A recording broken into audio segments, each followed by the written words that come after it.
Hi, Fixers. So today we're going to be going after the rear end on this 2009 GMC Canyon. So I'm just going to be tearing it down. I'm not going to be going into the further process of how to rebuild it, and take the gears off and all that stuff. But this is how you want to hit this thing here. Pops out. So now that your drums are off, we're going to go ahead and start taking our differential cover off, because I'm not sure how these pull. If there's a clip, they just pull out. So we're going to see. So these are 13s. So we're going to take this one off here. This is part of the brake system somehow. So we're going to pull this out of the way.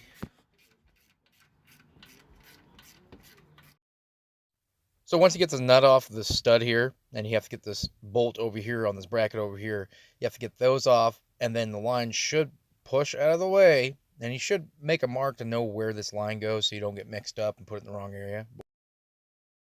So as you can see with this out of the way, a little bit more movement for this to get out of here. So we're going to pull that out, and we're going to see. I think next step, I'm going to take my drive shaft bolts off. I think those are 10s or 11s. And see if I can get this out so we have a little more free play.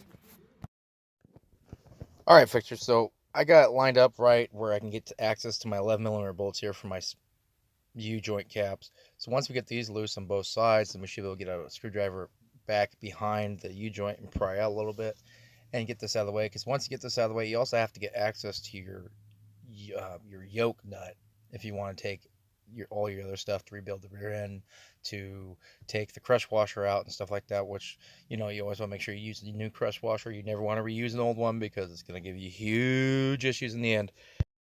So with this out of the way, we're just going to let it hang because it's, you know, it's a good spot. So now we're going to get the rest of this stuff off, make a mess, and then see what's going on inside. So now with the cover off, we have access to look at what's going on. So this just had noise. So we're looking at for any metal chunks or any wear, and everything looks really good. The ring gear looks really good. There's no, on the teeth, there's no facing missing or anything like that.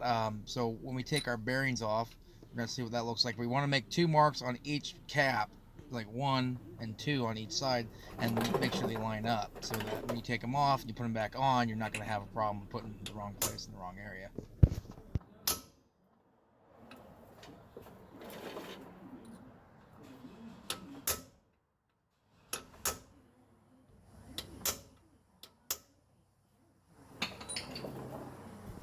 So now you can see how I marked them 1 to 1, 2 to 2, so that you don't get mixed up.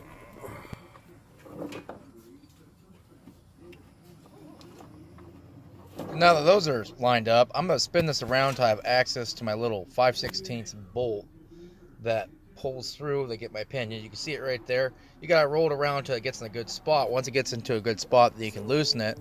I had a hard time getting my pin all the way out, so I was able to pull it out enough where my pin would come. It pops out, and then you're able to get your spider gears to pop out. So once you get your spider gears out of there, you should be able to come on each side and push your axles in, and then your C-clips will toink, toink, they'll fall in. So you got the other stuff in there, so you just pull this out and just let it hang. We'll go to the other side.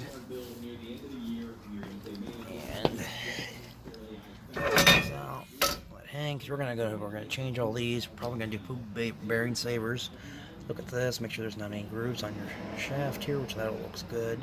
So this is where your seal wears, as you can see. It's not any grooves or anything like that. So once my axles are out, I should be able to pry after these caps are loose and pry them out. You just want to watch out for your thrust washers, which way they came out and how they go in, because if you put them on the wrong side or put the wrong one on the wrong side, you're going to have issues. So just keep an eye on it.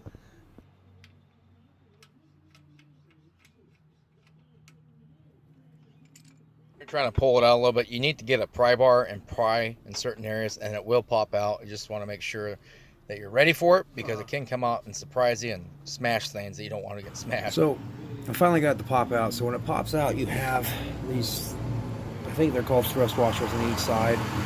So we're going to go ahead and we're going to make sure that these stay. This is for this side, and that's for that side. And we got it all popped out. Now we're able to look at our gear. As you can see, there's a little bit of blowing. Gears look okay. There's no facing material missing really, so we're going to assume that it's all bearing noise. Mixer good.